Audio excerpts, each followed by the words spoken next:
Alors la question des zones d'ombre, en fait, elle se construit avec l'éducation de chacun. C'est-à-dire que l'idée, c'est qu'à la naissance, il n'y a ni positif ni négatif, mais c'est notre éducation ou notre environnement qui fait qu'on va poser le fait que ça c'est bien et ça c'est pas bien. C'est-à-dire qu'il y a quelque chose qui est de l'ordre du positif et bien vu par notre environnement. On va dire que c'est ce dont je suis fier et donc je vais le mettre en avant.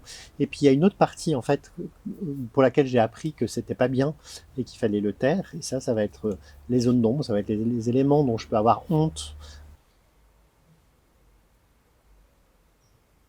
Ces parties dont j'ai honte, en fait, je vais avoir tendance à les projeter sur les autres. Si j'ai interdiction d'être colérique, par exemple, effectivement, la personne qui est colérique pour moi est juste inacceptable. Ce qui est insupportable et ce qui met en rage, c'est qu'elle vient vraiment en résonance avec une partie de moi qui est interdite. C'est comme si elle venait toucher en fait à quelque chose de tabou chez moi. Tous les collectifs, voilà, cette zone d'ombre est à l'œuvre. À l'interne, entre les personnes, ou elles peuvent être à l'œuvre avec l'extérieur. Si on est tout un collectif à avoir la même zone de lumière et zone d'ombre, alors effectivement, dans ce groupe, on n'a pas le droit à certains aspects.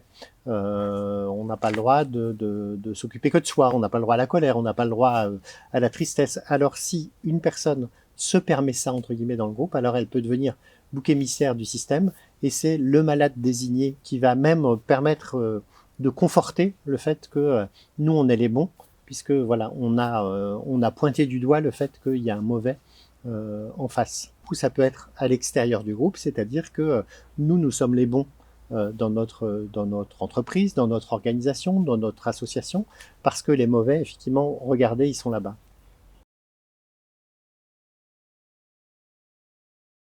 Alors, du coup, il y a besoin effectivement d'un tiers pour pouvoir accompagner ce processus, parce que commencer à écouter et apprivoiser ces zones d'ombre, à les regarder en fait les endroits où on peut avoir honte, où on n'est pas fier de ce que de ce qu'on est, c'est pas confortable du tout. Et du coup, il y a besoin de sécurité pour y aller. Et surtout, il y a besoin dans un collectif de sécurité, j'allais dire globale, c'est-à-dire que de m'assurer que je ne suis pas le seul, entre guillemets, à aller dans ce chemin-là, mais qu'on le fait collectivement, qui va permettre effectivement petit à petit de bouger, en fait, de se transformer. Donc du coup, le tiers est important pour créer la sécurité qui permet de prendre conscience d'abord des zones d'ombre, mais il va être aussi important sur le long terme parce que prendre conscience ne suffit pas.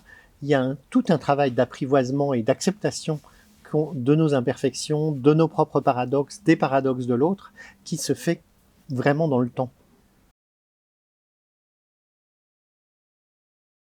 Je pense que tout collectif a besoin de faire ce travail pour pouvoir se construire en collectif et pas en secte.